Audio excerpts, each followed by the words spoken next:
Breaking news आ रही है Ukraine की राजधानी कीव से। वहां कीव के ऊपर मंडराते एक ड्रोन को मार गिराया गया है। पहले दावा किया जा रहा था कि यह रूस का ड्रोन है जो कीव के ऊपर हमले के इरादे से आया था, लेकिन बाद में इस बात का पर्दाफाश हुआ कि यह असल में यूक्रेन का ही ड्रोन था जो कंट्रोल से बाहर हो गया। जानकारी के मुताबिक यह ड्रोन कीव के इंडिपेंडेंस स्क्वायर के ऊपर मंडरा रहा था।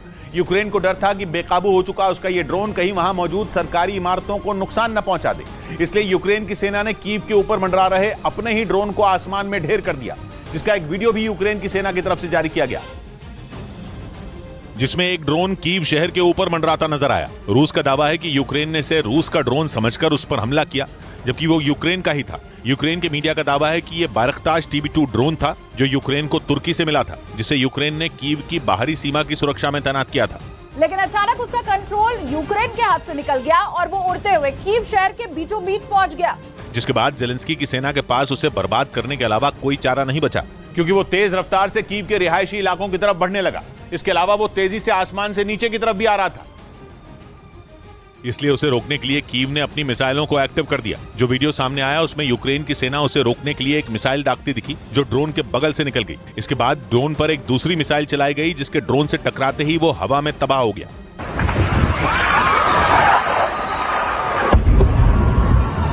धमाके के साथ वहां आग का भयानक गोला उठा, जिसे देखकर वहां मौजूद लोग घबरा गए। ड्रोन के जलते हुए पुर्जे की वजह से झाड़ियों में आग लग गई। बताया गया कि इस आग की चपेट में एक बिल्डिंग भी आ गई, जिससे उसे काफी नुकसान हुआ। हालांकि बाद में इमारत में लगी आग को बुझा लिया गया। लेकिन क्रेमलिन पर हुए हमले के बाद पुतिन के करीबियों के दिल में लगी आग ठंडी नहीं हो रही है और इसीलिए अब वो यूक्रेन पर परमाणु अटैक कर देने की मांग उठा रहे हैं। पुतिन के करीबियों का कहना है कि जेलेंस्की को सबक सिखाने का अब मात्र एक ही रास्ता बचा है, और वो है यूक्रेन पर परमाणु अटैक, यानी सबसे खतरनाक और महाविनाशक हथियार का इस्तेमाल। रूस के पूर्व उप प्रधानमंत्री और पुतिन के करीबी दिमित्री रोगोजिन का कहना है कि बीते 15 महीने से युद्ध लड़ने के बाद अब पुतिन के पास परमाणु हथियारों के इस्तेमाल के अलावा कोई दूसरा विकल्प नहीं बचा है। असल में मॉस्को में हुए ड्रोन हमले के बाद पूरे रूस में गुस्सा है। वहां लगातार ये मांग की जा रही है कि पुतिन की जान लेने की कोशिश करने वाले जेलेंस्की को इसकी सजा मिलनी चाहिए और यूक्रेन पर छोटे मोटे हमले नहीं बल्कि सीधे परमाणु बम गिरा देना चाहिए। एक रोज पहले रूस की संसद के स्पीकर ने भी यही मांग की थी। लेकिन यूक्रेन पर पुतिन परमाणु बम पटक देंगे ये इतना आसान भी नहीं, क्योंकि परमाणु हमला होते ही तीसरा विश्व युद्ध शुरू हो जाएगा और पूरी दुनिया भयंकर जंग की आग में जल उठेगी। खतरा यह भी है कि युद्ध के दौरान यूक्रेन की मदद कर रहे पश्चिमी देश भी रूस पर परमाणु हमले से पलटवार करें। यानी जेलेंस्की और यूक्रेन को मिट्टी में मिलाने के चक्कर में रूस का भी बड़ा नुकसान हो जाएगा। हालांकि पुतिन मॉस्को पर हुए ड्रोन हमले का बदला नहीं लेंगे, ऐसा भी नहीं। पश्चिमी मीडिया के मुताबिक पुतिन की प्लानिंग जेलेंस्की से बदला लेने के साथ ही उन ताकतों को भी तहस नहस करने की है जिन्होंने जेलेंस्की को ड्रोन हमले के लिए उकसाया। और इसका ट्रेलर भी बीते 2 दिन में रूस की सेना ने दिखा दिया। यूक्रेन के कई शहरों पर ताबड़तोड़ हमले हो रहे हैं। मिसाइल और ड्रोन के जरिए पुतिन की फौज जेलेंस्की की सेना को सबक सिखाने में जुटी है। लेकिन अगर परमाणु हमले की नौबत आती है तो भी पुतिन की तैयारी बेहद पुख्ता है, क्योंकि उनकी सेना यूक्रेन पर 3 तरफ से परमाणु हमला कर सकती है। पश्चिमी मीडिया के मुताबिक काला सागर में पुतिन ने ऐसे जंगी जहाज तैनात कर रखे हैं जिन पर कलिब्र मिसाइलें हैं जो परमाणु हमला करने में सक्षम हैं। वहीं यूक्रेन के पड़ोसी बेलारूस में भी पुतिन परमाणु हथियार तैनात कर चुके हैं, यानी वहां से भी वो हमला कर सकते हैं। और इसके अलावा रूस अपनी जमीन से सीधे यूक्रेन के शहरों को निशाना बनाकर परमाणु बम गिरा सकता है। मतलब यह कि पुतिन अगर चाहें तो परमाणु बम पटककर पलक झपकते ही दुनिया के नक्शे से यूक्रेन का नामो निशान मिटा सकते हैं, जिसकी धमकी भी वो कई बार दे चुके हैं। ब्रेकिंग न्यूज है रूस यूक्रेन युद्ध पर। खबर है कि रूस ने यूक्रेन पर अपनी बेहद ताकतवर मिसाइल किंजल दाग दी, वो भी यूक्रेन की राजधानी कीव पर। मतलब यूक्रेन की राजधानी को तबाह करने के लिए रूस ने बेहद ताकतवर मिसाइल दाग दी। हालांकि यूक्रेन ने दावा किया कि उसने रूस की तरफ से दागी गई किंजल मिसाइल को हवा में ही नष्ट कर दिया, लेकिन रूस की तरफ से किंजल मिसाइल का दागा जाना ही बहुत बड़ी खबर है, क्योंकि कीव पर हमलों का यह नया दौर उस दिन शुरू हुआ जब मॉस्को में ड्रोन से हुए हमले को नाकाम किया गया।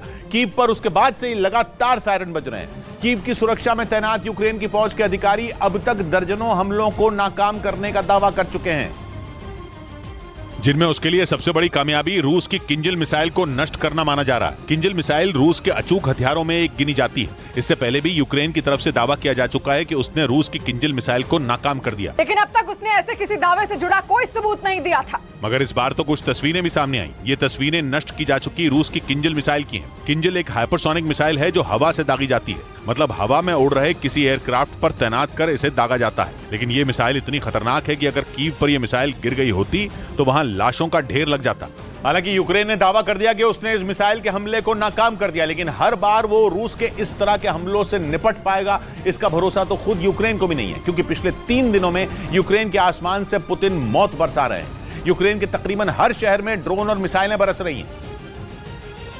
लेकिन सबसे ज्यादा टेंशन यूक्रेन के लिए कीव है, क्योंकि पुतिन की किंजल मिसाइल के हमले ने यह तो साफ कर दिया है कि उनका अगला टारगेट अब कीव है। ऊपर से किंजल मिसाइलों के ताबड़तोड़ हमले शुरू हो गए तो कीव पर लगे एयर डिफेंस सिस्टम तबाह होने में देर नहीं लगेगी। किंजल एक ऐसी मिसाइल है जो रूस की सेना का गुरूर है। इसकी रेंज है 3000 किलोमीटर और रफ्तार है 12 मैक, यानी आवाज की गति से 12 गुना तेज। इसे दागने के लिए रूस की फौज Tu-22 बॉम्बर या फिर MiG-31 का इस्तेमाल करती है। एक दिन पहले ही ये खबर आई थी कि पुतिन ने यूक्रेन में अपने सबसे खतरनाक बॉम्बर Tu-22 भेजे हैं ताकि वो यूक्रेन के शहरों पर ताबड़तोड़ बम बरसा सकें। लेकिन इस बात की खबर अब सामने आई है कि रूस ने ये बॉम्बर किंजल मिसाइल गिराने के लिए यूक्रेन के आसमान में भेजे थे।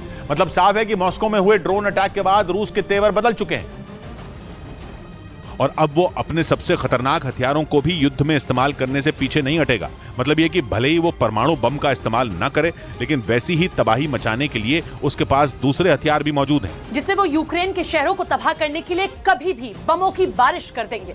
यही बात खुद यूक्रेन के राष्ट्रपति जेलेंस्की भी समझ रहे हैं और शायद इसीलिए वो कीव लौटने का फैसला नहीं कर पा रहे। मॉस्को पर हमले के वक्त वो फिनलैंड में थे, उसके बाद से ही वो अलग अलग देशों में जा रहे हैं, लेकिन कीव नहीं लौटे। माना जा रहा है कि जेलेंस्की को भी जान का खतरा सता रहा है और इसीलिए वो अभी कीव लौटने का जोखिम नहीं उठाना चाहते, क्योंकि उन्हें भी मालूम है कि पुतिन मॉस्को में हुए ड्रोन अटैक का बदला लेने के लिए कोई भी खतरनाक कदम उठा सकते हैं और इसी से बचने के लिए कीव में भी तैयारियां शुरू हो गई।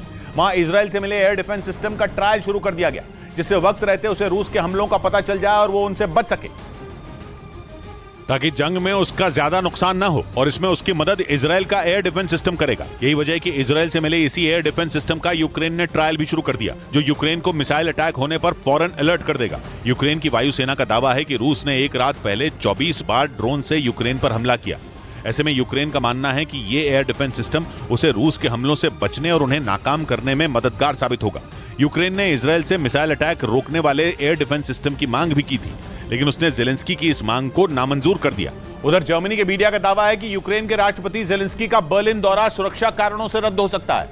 कहा जा रहा है कि जेलेंस्की की इस यात्रा का प्लान पहले ही लीक हो गया, जिस पर यूक्रेन ने नाराजगी जताई, क्योंकि इससे जेलेंस्की की सुरक्षा खतरे में पड़ सकती है।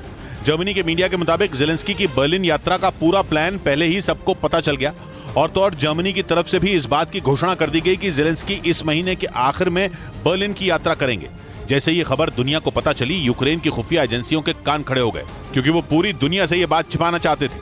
इसकी सबसे बड़ी वजह यह है कि रूसी सेना जेलेंस्की पर हमले की ताक में बैठी है और मॉस्को में 2 रोज पहले हुए ड्रोन अटैक के बाद तो जेलेंस्की पर खतरा काफी बढ़ चुका है, क्योंकि रूस ने इस हमले के लिए सीधे तौर पर जेलेंस्की को ही जिम्मेदार ठहराया, जिसकी वजह से जेलेंस्की का बाहर निकलना बेहद खतरनाक हो चुका है। उसकी जान पर हर वक्त खतरा मंडरा रहा है।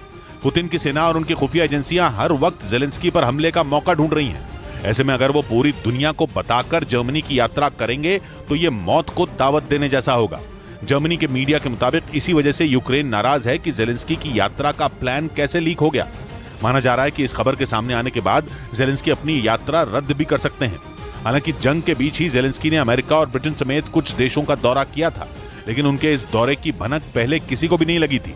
लेकिन अब जेलेंस्की को अपने सामने बहुत बड़ा खतरा नजर आ रहा है, क्योंकि मॉस्को में ड्रोन हमले के लिए उन्हें ही जिम्मेदार माना जा रहा है। 2 रोज पहले ही मॉस्को पर हुए ड्रोन हमले ने पुतिन को भी दहला दिया था, जिसके बाद रूस के मीडिया ने दावा किया कि पुतिन ने हमलावर ड्रोन को रोकने के लिए आसमान में खतरनाक चीलों को उतार दिया, जो दुश्मन के ड्रोन को मार गिराने के लिए पूरी तरह मुस्तैद हैं, क्योंकि इन्हें ट्रेनिंग ही इस बात की दी गई है कि जैसे ही बम बरसाने वाला या फिर आत्मघाती ड्रोन नजर आए तो वो उस पर टूट पड़े। रूस के मीडिया का दावा है कि इसीलिए क्रेमलिन की सुरक्षा के लिए रूस ने ईगल इंटरसेप्टर आर्मी बना दी। मतलब रूस ने खतरनाक चीलों की एक ऐसी टुकड़ी तैयार की है जो दुश्मन के ड्रोन को देखते ही उस पर हमला बोल देती। रूस के मीडिया की तरफ से इसका एक वीडियो भी जारी किया गया, जिसमें एक चील आसमान में उड़ रहे एक ड्रोन पर अटैक करती नजर आई। उस चील ने न सिर्फ उस ड्रोन को जमीन पर गिराया, बल्कि वो उस पर बैठ भी गई।